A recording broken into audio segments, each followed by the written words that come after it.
Alors bonjour Grégouben, Bonjour. merci de prendre le temps de discuter avec nous aujourd'hui.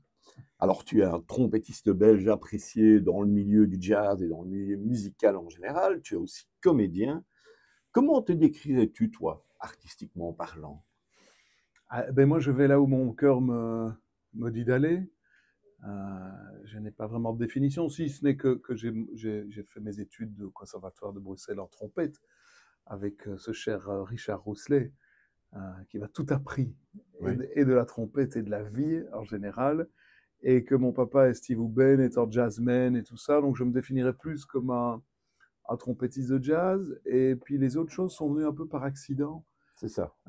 Parce que ma mère, Martine Aubin, donc, elle faisait venir des spectacles. Elle s'occupait de toute la programmation jeune public au Centre culturel de Verviers. Oui, Et puis, elle a fait aussi les ados de l'impro avec Eric Destar, qui est des gens qui sont venus donner des cours d'impro. Elle a mis plein de choses en place pour les jeunes et les moins jeunes au Centre culturel. Donc, j'ai vu énormément de spectacles. J'allais tous les étés à la sélection de lui. Je sais pas, oui. c'était Arlon, puis lui. Et Mhm. c'est une sélection jeune public, donc j'ai rencontré toutes les compagnies jeune public. Et j'ai baigné dans le théâtre, si bien que je ne voulais pas faire comme papa. J'ai voulu faire du théâtre quand j'étais plus jeune. Et toute mon adolescence, je l'ai passé à l'Académie de Verviers en art de la parole. Oui. Et puis j'ai voulu faire de la musique après un voyage initiatique au Brésil. Et là, je l'ai fait vraiment beaucoup plus sérieusement. Mais j'ai jamais vraiment éloigné du théâtre, si vous voulez. C'est ça. Mais en fait, on peut dire finalement, parce que bon, j'allais te demander de parler un petit peu de ton enfance et bon, de voir un petit peu dans quel On contexte peut, hein. social et familial tu avais grandi, mais tu as déjà répondu en partie à la question. Alors évidemment, quand on a un papa jazzman Ouais. à renommée internationale comme ça, et puis une maman organisatrice d'événements, bah, c'est un peu comme Obélix, tu es un peu tombé dans la marmite quand tu étais petit, quoi. Mais c'est ça. Et alors maintenant, je n'arrive plus à me... Si, je me définis toujours, comme je viens de le dire, comme trompettiste, mais je ne peux pas, je ne peux pas envisager un concert sans qu'il y ait une pincée de théâtre dedans. C'est ça. C'est-à-dire que je trouve qu'à partir du moment où on fait l'acte d'aller sur la scène, de monter ces trois marches qui nous mènent à la scène, on doit prendre le public en charge. On doit lui raconter une Ouais. histoire, quelle qu'elle soit, je veux dire qu'elle soit politique, amusante ou n'importe quoi, mais il ne faut pas perdre de vue cet aspect-là que de grands jazzmen avaient, comme Miles. Hein. Ils Oui, jouaient bien dos au sûr. public.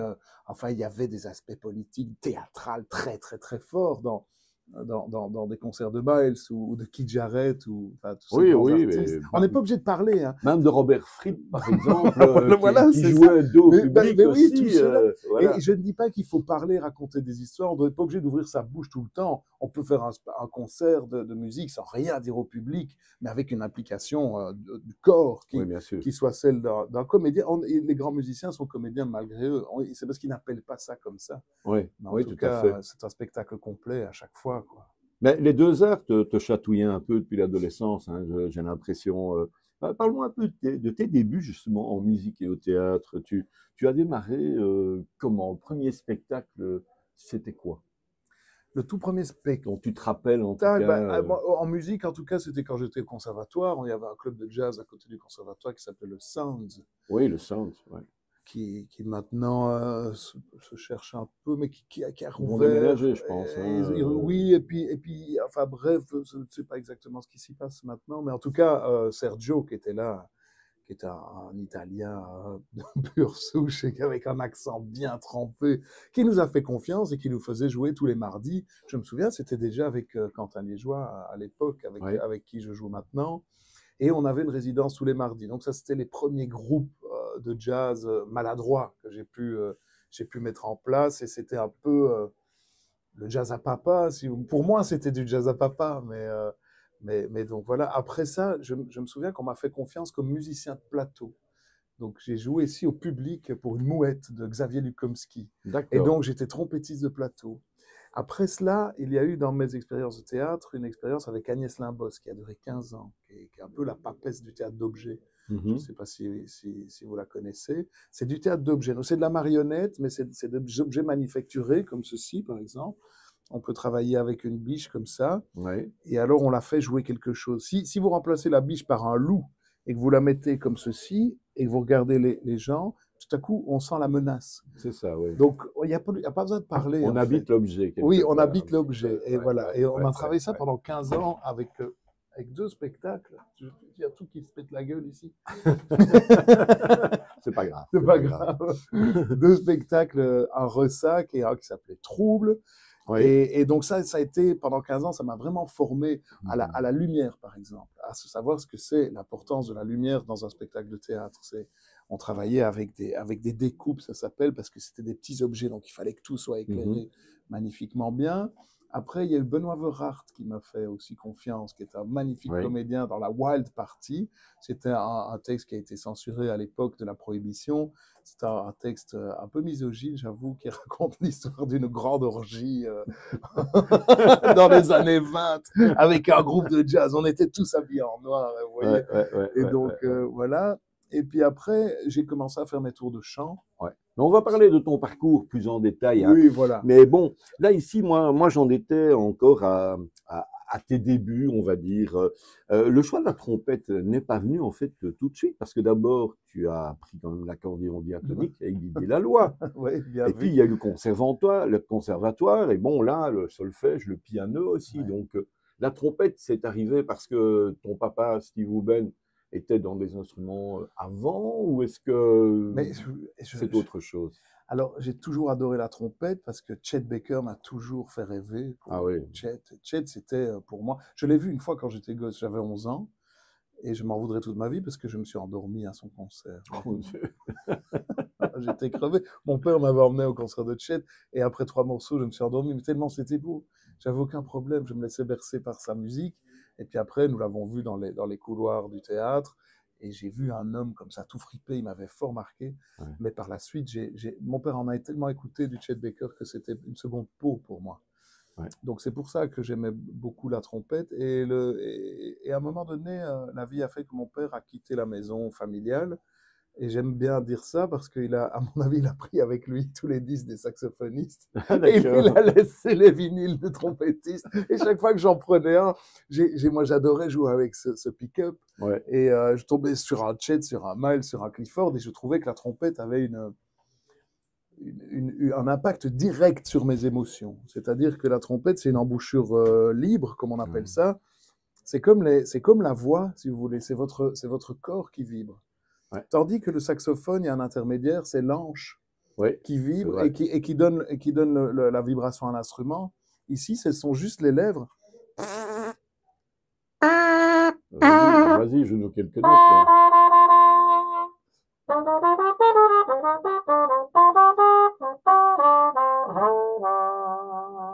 Et donc, c'était tout de suite, ça touche le cœur directement sans avoir d'intermédiaire. Ouais. Nous, les trompettistes, on appelle pour rigoler, bien sûr, mais les saxophonistes, on les appelle des suceurs de roseau. Je ne dis pas que je vous l'ai dit. Il faut pas le dire. On est entre nous. Là, on est entre nous.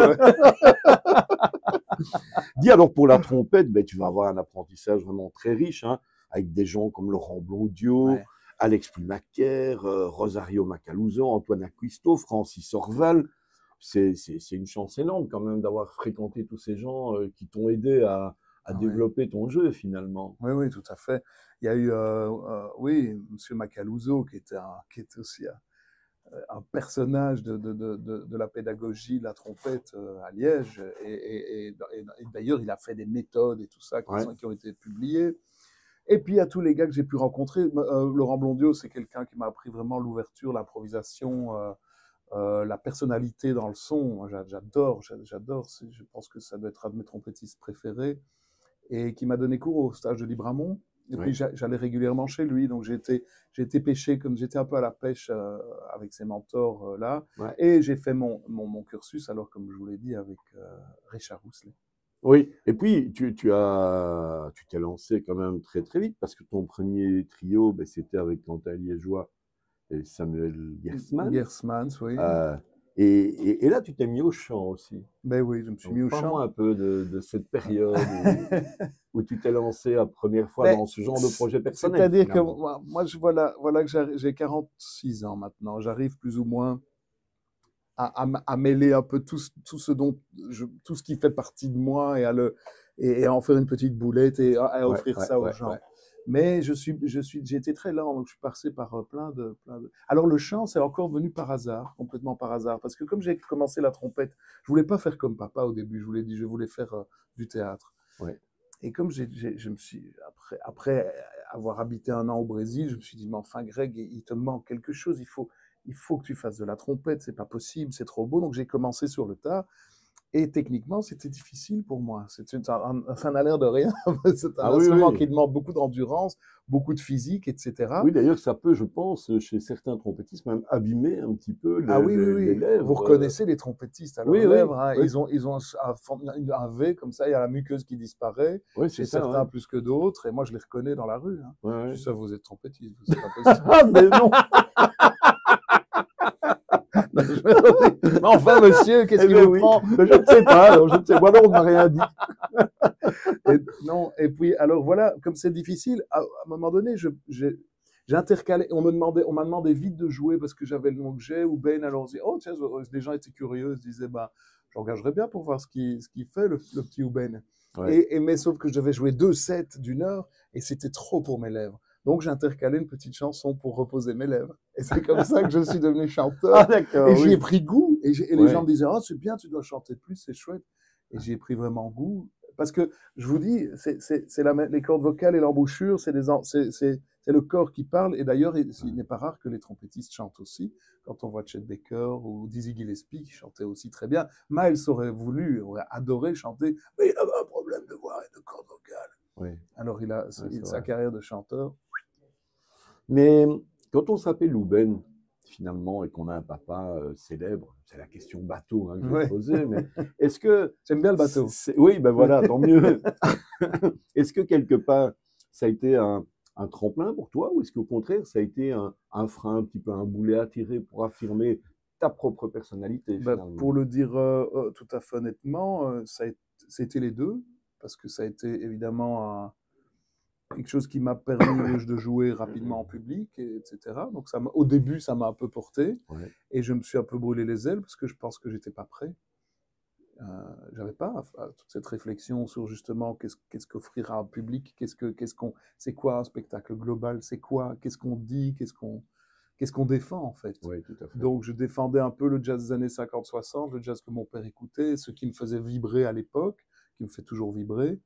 Et donc ça m'a propulsé. Et puis à un moment donné, j'ai eu un creux où là je me suis vraiment mis à travailler très fort. Quoi. Ouais. Et puis c'est revenu de manière un peu plus honnête, j'ai envie de dire. D'accord. Et là j'ai pu commencer à construire. Et maintenant j'ai vraiment développé un langage propre, j'ai l'impression. Oui, tout à fait, tout à fait. Mais aux alentours des années 2000, tu vas former le projet Braz Ouais. avec Maxime Blaisin. C'est venu de ta fascination pour la musique brésilienne, en fait, ce Oui. projet. Ouais. Oui, oui, et de mon amitié pour Max aussi. Ouais. On forme un très beau duo d'amis. On s'amuse beaucoup dans la vie. On s'est rencontrés au Brésil aussi. Parce que moi, j'ai vécu un an au Brésil Oui, à l'âge de quand 17 tu étais ans. jeune, oui, tout à fait. Oui. Mais j'y suis retourné beaucoup de fois parce que j'ai gardé beaucoup d'amitié là-bas. Puis j'ai même enregistré un disque là-bas Ouais. qui s'appelle Un Belge à Rio. Oui, on va en parler de cet Oui, album ok. qui est très très sympa d'ailleurs. Ok. Et alors, du coup, on est parti avec Max et puis on s'est dit on allait faire un groupe de musique brésilienne avec des arrangements des musiques qu'on adorait. Quoi. Mais tu as enchaîné les collaborations, hein, parce que bon, il y a eu aussi avec une collaboration avec Julie Mosset. Tu formes le groupe, enfin l'album en tout cas Après un rêve. Ouais. C'est un album qui est sorti en 2007. C'est un petit peu un chemin croisé, je dirais, entre du world, du jazz, un peu de classique. Enfin, Parle-moi rapidement de cet album, en fait. Qu'est-ce que tu avais envie de développer quand tu as collaboré avec elle? Je me souviens que j'étais fort influencé par un album de Stéphane Belmondo, des frères Belmondo, trompettiste, trompette et notamment. saxophoniste, qui s'appelait L'Hymne au Soleil, où il jouait de la musique française, tout à fait réarrangée.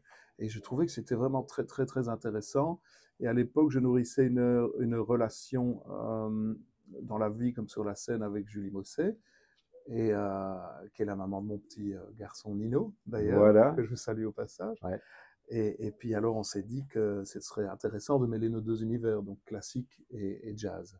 D'accord. Et on a fait des reprises de Gabriel Fauré, de Ravel, et plus quelques compositions de Pascal Moïse et tout ça. Ouais. C'est avec Salvatore Larocca, je crois, à la basse Oui, et tout ça. oui, puis tu as aussi, tu as enregistré aussi en quintette avec Pierrick Pédron. Oui, alors ça, c'est venu après. Oui, ça, Ouais. c'est une collaboration magnifique. Parce que là, il y a Pascal Moïse Oui, au piano, Sal Larocca à la basse, et alors Rick Hollander, qui est un Américain, finalement, un batteur Américain, américain, ouais, ouais. ouais, ouais, Ouais, de Detroit. ouais, ouais, ouais. Magnifique, habite Comment est-ce qu'il est arrivé en dans le projet, Allemagne. Eh lui ben, c'est parce que mon père avait joué avec lui et on le trouvait subjugant. Et on s'est dit, bah, écoute, parce que on voulait changer un peu le paysage. Et puis il a ce truc américain des batteurs les batteurs, c'est pas les mêmes. Je sais pas, Il y a un les groove planètes qui est ne différent un sont pas peu, ouais. placées au même endroit aux États-Unis qu'ici. Et il y a un truc, ils ont une culture. Vous savez que ce batteur-là, il chante donc, il connaît tous les standards par cœur, mais il chante toutes les paroles. C'est dans leur culture. Ben, Donc, c'est un nom connu quand même, Rick oui, Hollander. hein, oui, oui, bien Hein. sûr, il a On joué. Oui, oui, s'intéresse un peu oui, oui, au oui, jazz quand même. Ouais, ouais. mais quand ils font ding, ding, ding, ding, il y a toute une lame d'un pays, il y a je ne sais pas quoi de plus. Et donc voilà, ça a très bien marché avec mon ami, mon grand ami Pierrick Pédron, Ouais. qui est breton, lui, mais qui habite à Paris, qui vient de sortir un disque sur Ornette Coleman, qui est brillant aussi. Mais tu parlais des batteurs américains, c'est vrai que c'est Philippe Catherine, lors de notre interview, m'a fait un peu la même remarque. Maintenant, moi, je remarque quand même dans la nouvelle génération de musiciens français, il y a un batteur que je trouve exceptionnel, je ne sais pas si tu le connais, c'est Arnaud Dolmen, Ah, j'ai entendu parler, mais je qui le a connais, ouais. été primé aux Victoires du Jazz et tout ça. Moi, j'ai eu l'occasion de le voir, c'est incroyable. On dirait un batteur américain, je veux Ah dire. oui, oui, oui. Bon, Ah, c'est un garçon qui vient des îles, hein. oui, oui, Donc, je pense il a aussi un peu oui, ce rythme, tu vois, un peu, sans doute. voilà. Un peu africain, Mais ouais, un peu ouais, du sud. Mais ouais. ce qui est génial dans les batteurs ici, et que les Américains ont moins, c'est qu'il y a évidemment un romantisme incroyable dans la manière de jouer de la batterie, qui est Ouais. peut-être plus,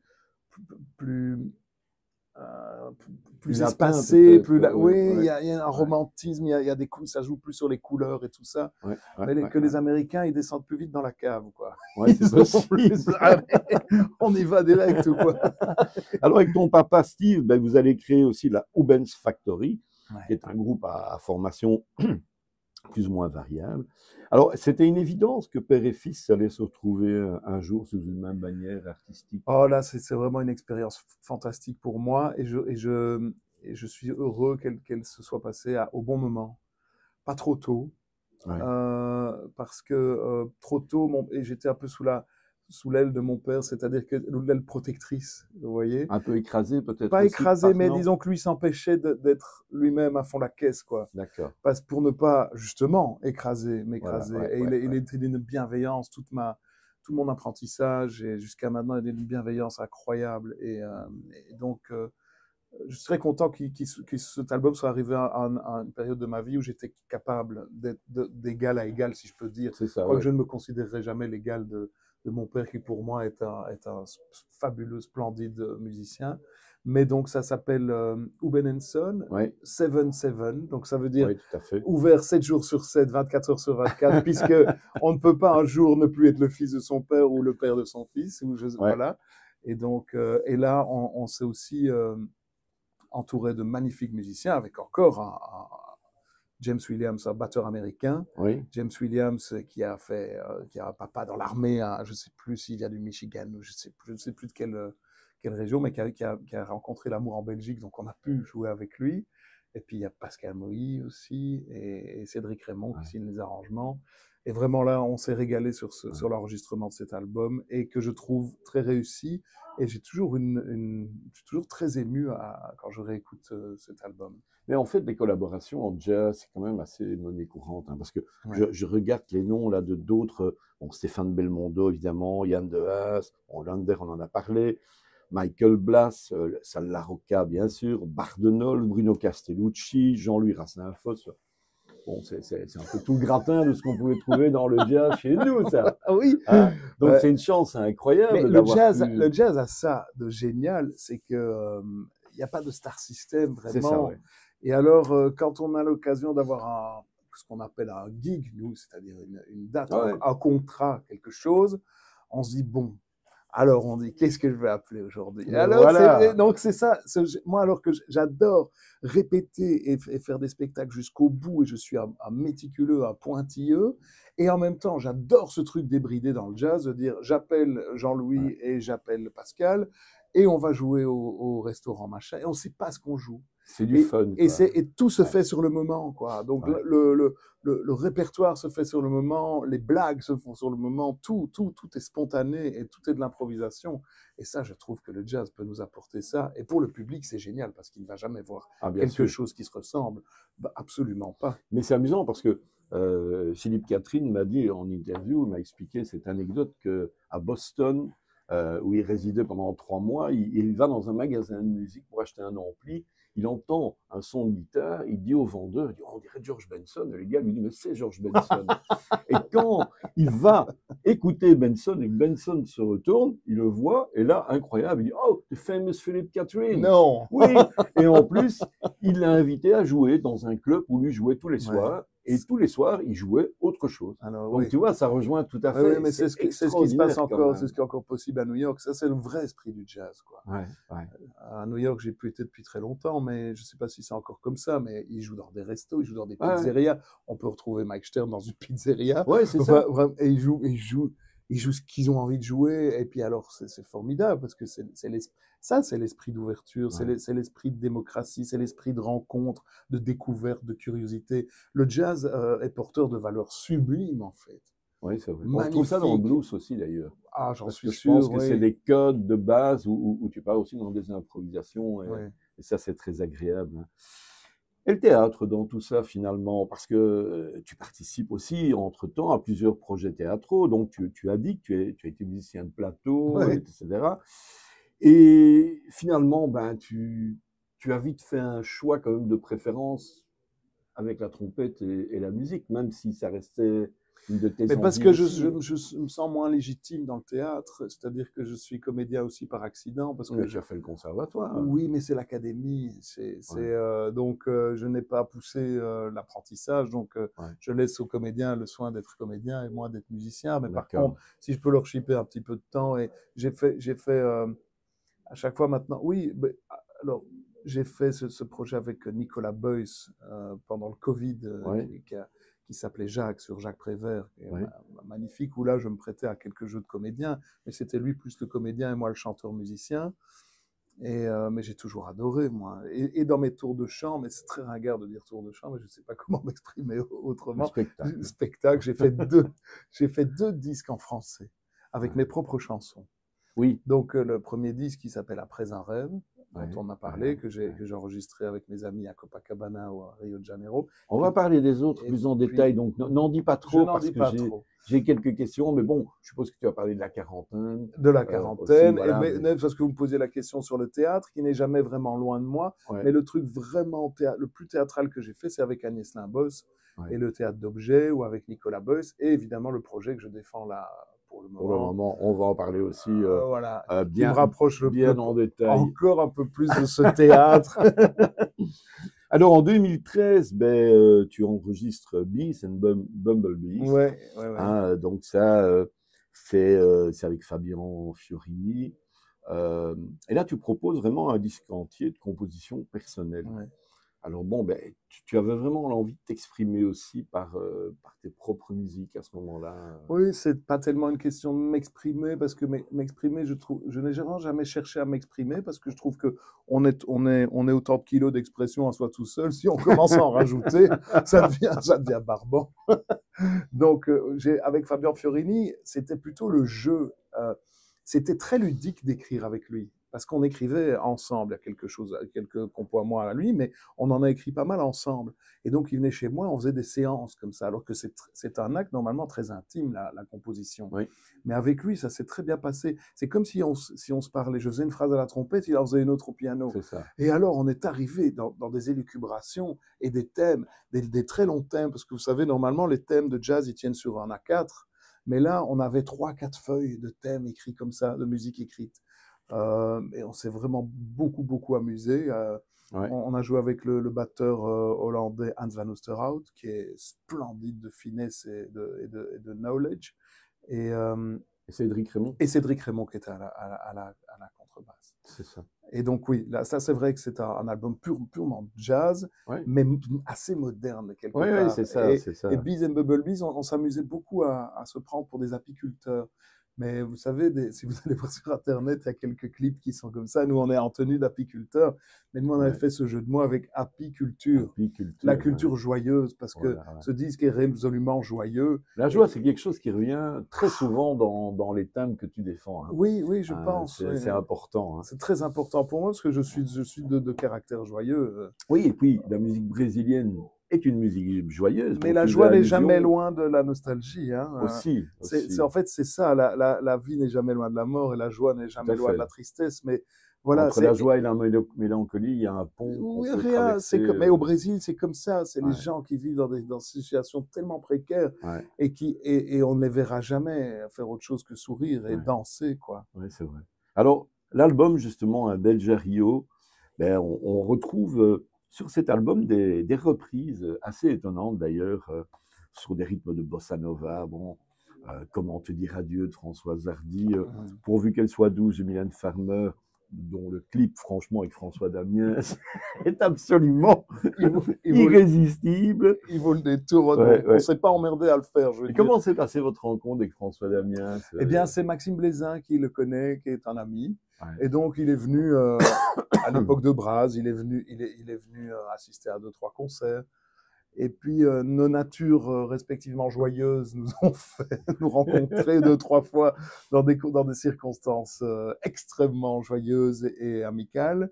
Et de fil en aiguille, on a commencé à se fréquenter. Ouais. Et puis il est venu gentiment nous prêter son image, ainsi que c'est David Murgia aussi est venu Ouais, dans le ouais, clip. ben, je conseille franchement aux gens qui regardent cette interview d'aller voir ce clip, pourvu qu'elle soit douce, de Greg Goubel. C'est un petit moment absolument incroyable.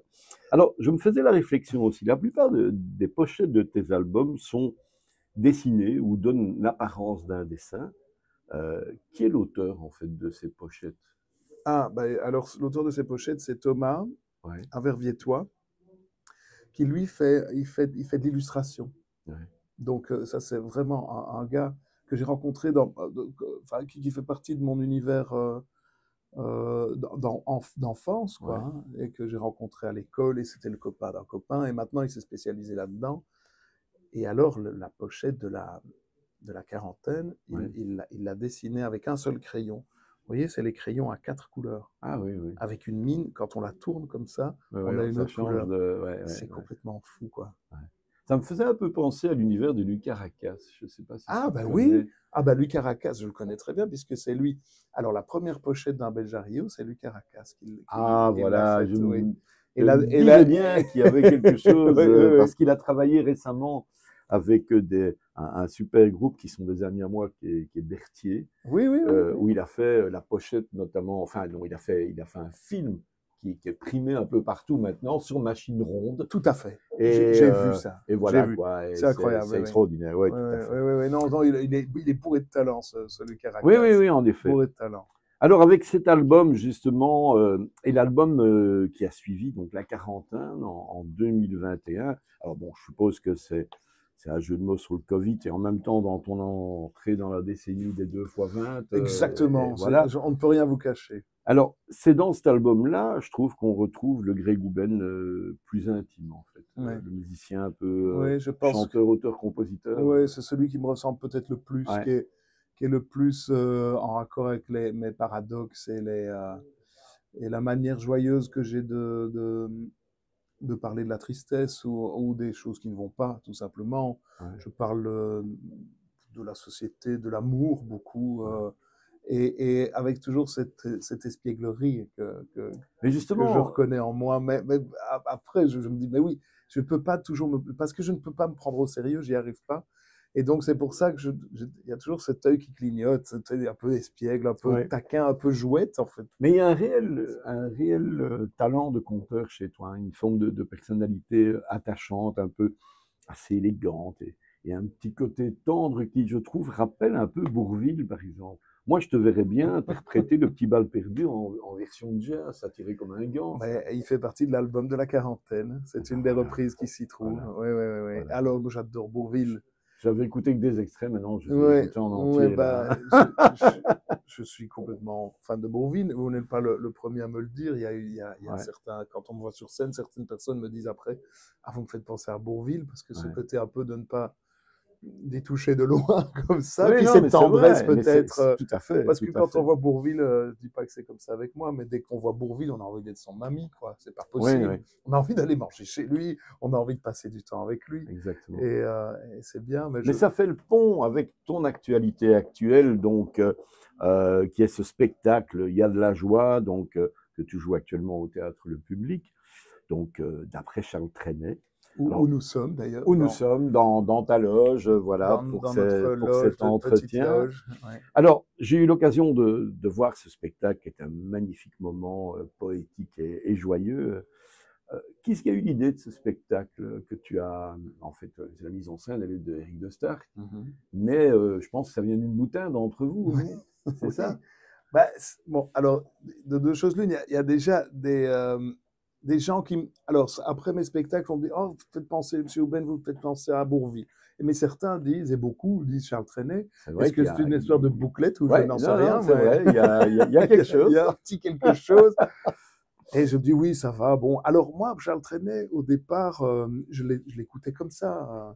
Parce que mon père, évidemment, à la maison, n'écoutait pas Charles Trenet. C'était évidemment démodé. Il écoutait du jazz moderne. Charles Trenet, c'était du jazz à papa, Ouais. hein, pour mon père. Et puis alors, je me suis dit, ben, il doit y avoir quelque chose là-dedans. Donc j'ai commencé à fouiller dans ces chansons et je trouvais ça très, très intéressant. Et puis, lors d'une tournée à Hasbrook, j'ai rencontré pour la xème fois Eric de Starck, que j'avais rencontré, et c'était l'un de ceux qui disait, mais enfin, tu devrais faire quelque chose sur Trenet, on dit, hein, tu ressembles un peu à Charles, chaque fois qu'il voyait un de mes spectacles et tout ça.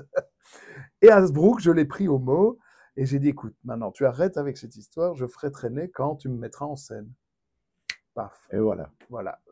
On devait faire ça à Hasbrook, chez Philippe Leclerc, qui nous a mis la puce à l'oreille aussi. Ouais. Et finalement, on avait besoin d'une production un peu plus grande, et on a trouvé cette production-ci au Théâtre Le Public, que je remercie au passage de nous Ouais. permettre de faire ce joli spectacle, quoi. Oui, tout à fait. Alors, tu partages la scène avec Cédric Raymond à la contrebasse, Quentin Liégeois à la guitare.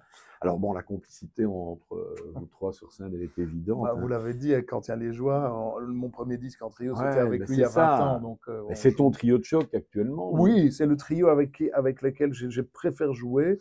J'ai mis les batteurs de côté. Hein. Chet Baker disait un musicien de moins, un problème de moins. C'est pour rire. Excusez-moi les batteurs, je retire complètement ce que j'ai dit, j'adore la batterie. Non, mais ça me laisse beaucoup plus d'espace sonore, si vous Ouais. voulez, parce que la cymbale de la batterie, elle prend beaucoup d'aigus. Et moi, ce que j'aime dans la trompette, c'est ces petits détails. Honnêtement, ça manque pas du tout. Hein. Ah, bah, Ça manque pas du tout parce que bon, d'abord, ce sont deux tueurs aussi, donc quelque part, bah, l'univers musical, tu rajoutes ta trompette et ta voix, on est dedans de la première à la dernière minute. Et d'ailleurs, bon, j'encourage les gens à venir voir le spectacle. Ça, c'est vraiment formidable. Il faut se dépêcher parce que ça se remplit très on joue bien. jusqu'au 31 décembre. Voilà. Il y aura peut-être des prolongations, non? Ah, il y aura sûrement une tournée qui va en découler, oui, oui. Ok. Ah oui, Ouais. oui, oui, ça je vous rassure, oui, oui, oui, oui. Parce que dès l'entrée dans la salle, ben voilà, on entend ta voix, tu es là, tu accueilles les gens, tu as un petit mot pour chacun. Et bon, le titre du spectacle, Il y a de la joie, ben, elle commence là, quand on franchit la porte. Oui. C'est exceptionnel d'avoir eu cette idée, finalement. C'est Eric qui a... Oui, mais c'est nous. Mais déjà, dans la quarantaine, je faisais ça, j'accueille les gens pour ne pas... Ce qu'on n'aime pas installer, c'est le fameux truc du théâtre. Attention, Ouais, maintenant, c'est ça. levée de rideau, ça commence. Alors que j'avais envie que ce soit quelque chose de très inclusif, d'accueillir tout le monde. C'est un grand accueil, en fait. On accueille tout le monde ce soir. Et toi aussi, tu peux venir, et toi aussi. Et viens, tu es le bienvenu. Et j'avais envie que les gens se sentent comme chez eux, exactement comme Oui, il chez y eux. a un vrai partage avec Ah le oui. public. D'ailleurs, même, je dirais que tu es interactif avec le public, tu fais passer le micro, enfin, c'est assez incroyable. Oui, Quoi. oui, c'est C'est ça. vraiment très sympathique. Hein. Alors, si tu devais donner envie au public de venir t'applaudir en quelques mots, comment tu vendrais le spectacle, toi? En plus de tout ce qu'on a déjà dit qui est très positif, mais toi, tu Eh décrirais ça bien, je comment? dirais, venez redécouvrir, parce que ce Trenet, ça peut être pour certains magnifique qui le connaissent et qui l'aiment, mais pour d'autres, ça peut être rédhibitoire un petit peu, parce que c'est de la vieille chanson et il a un débit tellement énorme et tellement d'orchestration qu'on passe parfois à côté du tragicomique en fait des paroles de Trenet. Donc venez pour réentendre ces paroles qui sont arrangées. On n'a pas réinventé comment dire, inventé la machine, le fil à couper le beurre, j'en sais rien. Ouais. Mais en tout cas, elles sont traitées d'une manière un peu différente, de manière à ce que les paroles sont plus audibles, et puis le fait que je les chante devant vous. Et voilà, et venez si vous avez un coup de mou, venez pour prendre une dose de joie. Non, mais c'est vrai. Parce qu'on ressort, ce que les gens disent, c'est qu'ils ressortent avec la banane. Ah, c'est vrai. Et je trouve que, en fait, avec tout ce qui se passe pour le moment, ça devient une arme de rébellion, carrément, la joie, et ça devient complètement essentiel, quoi. Ce qui est extraordinaire, c'est que tu me voles toutes mes questions, parce que c'est exactement ce que j'allais dire dans la question d'après. Donc c'est formidable. C'est politique, quoi. C'est politique. Carrément. D'ailleurs, dans le programme qui est distribué aux spectateurs, on parle de pantalonnade déclarée d'intérêt public. Et moi-même, dans l'article que j'ai consacré au spectacle, je le qualifie de joyeusement éblouissant et intemporel. Wow. Donc, je pense que tu donnes envie aux gens. Quelqu'un m'a dit il y a 2-3 jours que ça devrait être remboursé par la Sécu. Ah ben oui, mais voilà. Mais c'est ce que moi j'avais dit à l'époque du Grand Jojo. Ah oui. Et je trouve qu'en effet, des spectacles comme ça fait tellement de bien. Donc voilà, pour donner l'envie aux gens de venir, ça devrait être remboursé par la mutuelle. Alors, Trenet, il était surnommé le fou chantant, hein, et puis il est l'auteur aussi de la chanson L'âme des poètes. Ça te correspond quand même un peu, tous ces qualificatifs, non? Fou, sûrement, chantant aussi. Ouais. Poète, j'en sais rien. En tout cas, c'est comme ça que c'est comme ça que je me dépêtre de situations. Mais quand on regarde les chansons que tu as faites en français, oui. il y a quand même une bonne dose de poésie dans les textes. Hein, ah oui, oui, j'espère, oui. Ouais. Oui. Je te le confirme. Ouais. Alors, pour ce spectacle, spécialement, tu as enregistré un disque avec ton trio. Alors, on va peut-être le montrer comme ça. Donc, disque qui reprend les chansons principales du spectacle, histoire pour les spectateurs de prolonger le plaisir au-delà de la scène. Exactement. Voilà. Donc, le disque est en vente au spectacle. Et exclusivement au spectacle. Et exclusivement au spectacle. Spectacle. Parce qu'on s'est dit que c'était un objet, qu'il n'y avait pas, en dehors du spectacle, il n'y avait pas vraiment de raison de faire un album total de reprise de Charles Trenet. Mais par contre, ceux qui ont vu le spectacle, là, c'est vraiment super de pouvoir continuer le moment chez eux, dans leur bagnole. Et avec ce trio, avec lequel on a aussi enregistré un autre album, si je peux me permettre. Oui, je t'en prie. Qui va sortir épisodiquement par petits singles en février, mars, avril, pour sortir réellement au printemps ici qui vient. Et qui va s'appeler, je ne vais pas dévoiler, mais c'est un album de reprise aussi également, mais tourné d'une manière un petit peu...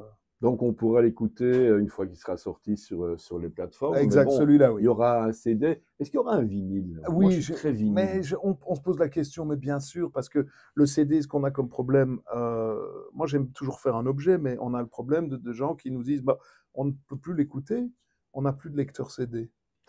Bon, alors ça c'est bien. C'est vrai que les gens ont tendance à acheter du vinyle pour, quelque part, finaliser ce qu'ils aiment en écoutant sur les plateformes. Voilà, mais au moins ils ont l'objet. Ouais. Même s'ils l'écoutent sur les plateformes, ils ont l'objet. Et pour les plus mélomanes, ils ont un lecteur de vinyle, ce qui est très très bien. Oui, tout à fait. Moi j'en écoute plein des vinyles. Bah oui, en effet.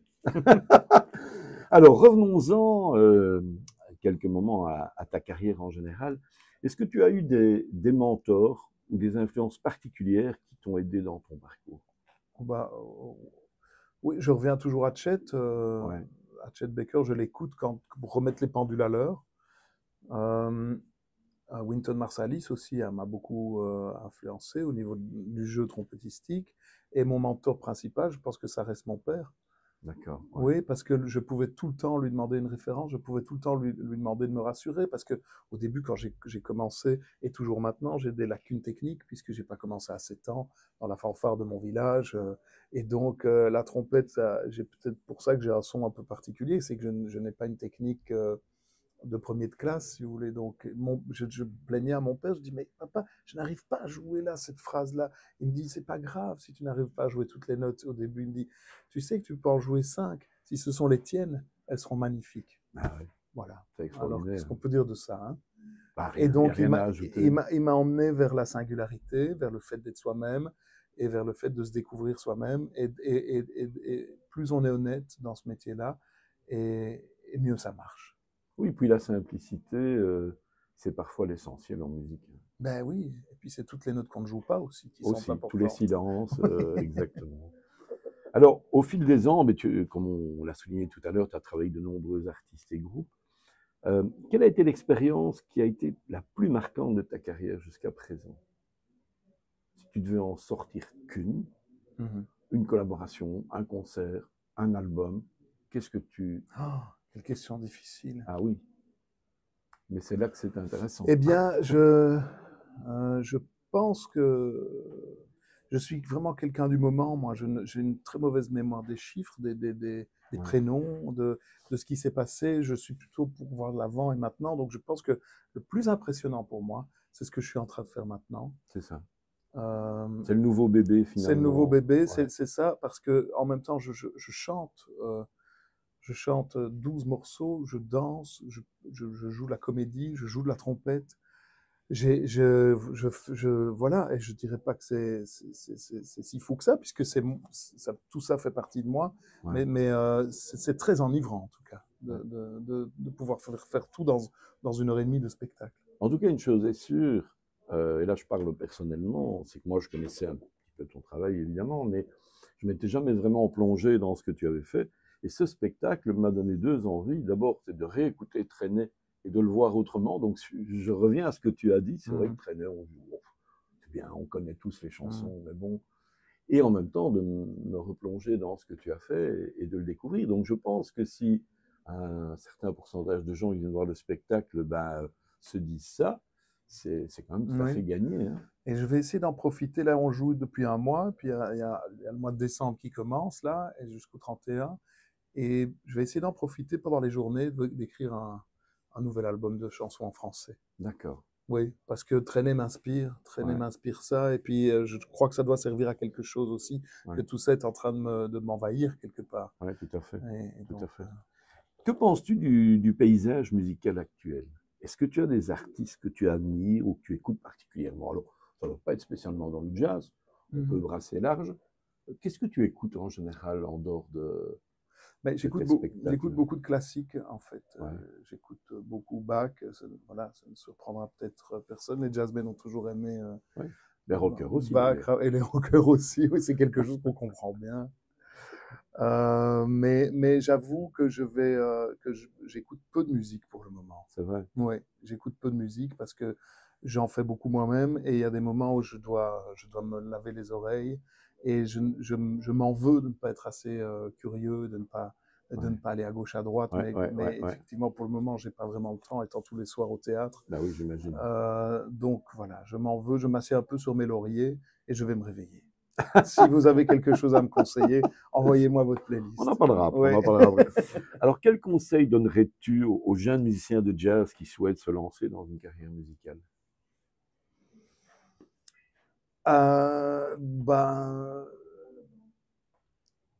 D'aimer déjà énormément ce qu'ils font, et puis peut-être de s'ouvrir le plus possible à toutes les disciplines, à toutes les musiques et à toutes les rencontres, quoi.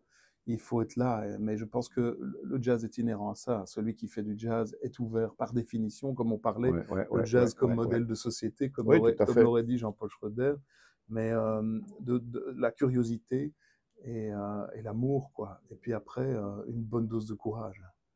Pour et du travail, quoi.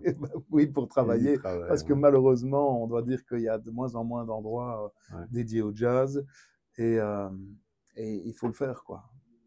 Il faut vraiment le faire. Moi, j'arrive à le faire parce que je suis varié et multiple, mais je pense que si je n'étais que cantonné dans le monde du jazz, j'aurais beaucoup de difficultés à joindre les deux bouts. Ouais, ok. Alors moi, j'aime terminer mes interviews par un petit questionnaire de Proust, un peu revisité à ma manière. Quelle est la plus grande peur de Greg Houben? Que ça s'arrête. Ouais. Que tout ça s'arrête. La peur de l'imposture, de dire non, tu étais un imposteur, c'est fini maintenant. Place aux autres. Quel est le trait que tu déplores le plus en toi? L'égocentrisme, de parfois d'être trop nombriliste, de me regarder que mon nombril, mais ça, je sais que c'est dû à mon anxiété Ouais. et à mon angoisse, voilà. Ton plus grand regret? Aucun. Non. Non. Pour quelle faute est-ce que tu as le plus d'indulgence?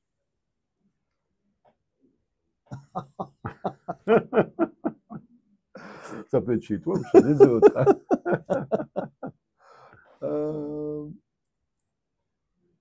Euh, oh là là, quelle colle! Plus d'indulgence. Oh, je Un jour, on m'a passe. même répondu les fautes d'orthographe. Donc, tu vois, Oui, c'est oui. très large. Hein, Oui, c'est très large, mais j'ai de l'indulgence pour toutes les fautes, mais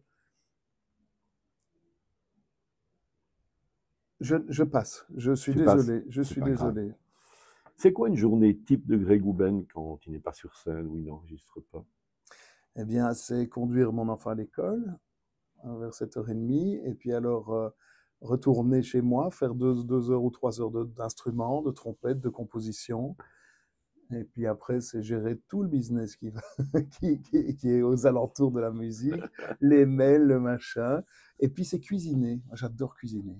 Ah ouais. Donc dès que je peux et que j'ai l'occasion, je fais les courses et je cuisine. Et ça me vide la tête et ça me rend plus, voilà, ça me laisse place pour autre chose. Alors, dans le clip de Animal, Ouais. qui vaut son pesant de cacahuètes aussi, je trouve, bon, tiré d'un album dont la pochette, ben, on te voit tenu en laisse et ça augure un peu de l'ambiance du titre. Mais on voit un petit garçon qui vient à la fin de caresser la tête sous la table. C'est Nino, c'est ton C'est lui, fiston. oui, oui, c'est lui. C'est Ouais. sa première apparition. C'est sa première finalement. apparition. D'accord. Il a bien voulu jouer le jeu. Quels sont tes héros dans la vraie vie? Est-ce que tu as des gens que tu admires particulièrement, connus ou pas connus? Oui, ben, mes parents, bien sûr, ma mère qui n'est plus là pour que je lui dise, mais qui a toujours été une femme, mon héros, la femme Ouais. qui, par Mons et par Vaux, m'a élevé avec toutes les difficultés que la vie pouvait nous amener. Ouais. Et puis mes amis sont mes héros aussi, les gens qui me font confiance et qui restent fidèles malgré aussi les difficultés, les caractères un peu hein, les notes de caractère un peu chiants que je peux avoir. Et donc, les gens comme Quentin, comme Ouais. Cédric, ce sont aussi mes héros. Et puis, voilà, les gens avec qui. Ok. J'ai encore 4 questions. Oui. Quel don la nature aurais-tu voulu avoir? Voler dans les Voler? airs. Ouais. Ah oui, ça c'était un grand rêve d'enfant. J'adore. Alors, je vais te citer 5 noms, 5 mots. Et je vais te demander de réagir spontanément à ces mots, soit d'une manière très courte ou si tu as envie de développer, tu développes, Oui. mais bon. Alors, le premier mot, c'est violence. Barque. Ok. Humour.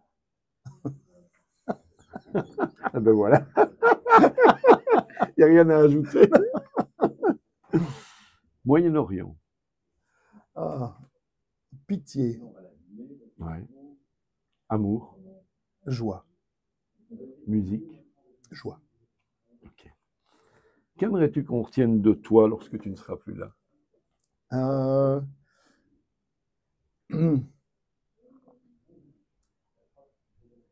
Je sais pas, un moment, une blague. Une blague. Une blague belge, une blague liégeoise, j'en sais rien, moi. Ah oui, il m'a raconté celle-là, je me souviens. Les blagues sont toujours. Ouais. Moi, j'aime bien parce que c'est toujours lié à des moments particuliers, Ouais. à des gens. Ouais, c'est vrai. Alors, la dernière question, celle que je pose à toutes les personnes que j'interviewe. Quelle est ta vision du bonheur parfait? Ah, la lenteur. La lenteur. Oui. Tu peux développer. Ah oui, le bonheur parfait pour moi, c'est sur un canal, un bateau à moteur va trop vite, on ne voit pas le paysage, mais par contre, si on se met sur une petite pagaie et qu'on rame comme ça, Ouais. voilà, cette lenteur-là, le pas plutôt que la course, le rythme. Ok. Parce que je vais finir sur une phrase de mon père qui est magnifique, qui dit, mais tu sais Grégory, tout est une question de rythme dans la vie. entre une caresse et une main dans la gueule, c'est une question de rythme. Écoute, c'est une conclusion exceptionnelle. Voilà. On rend hommage à ton papa. Voilà.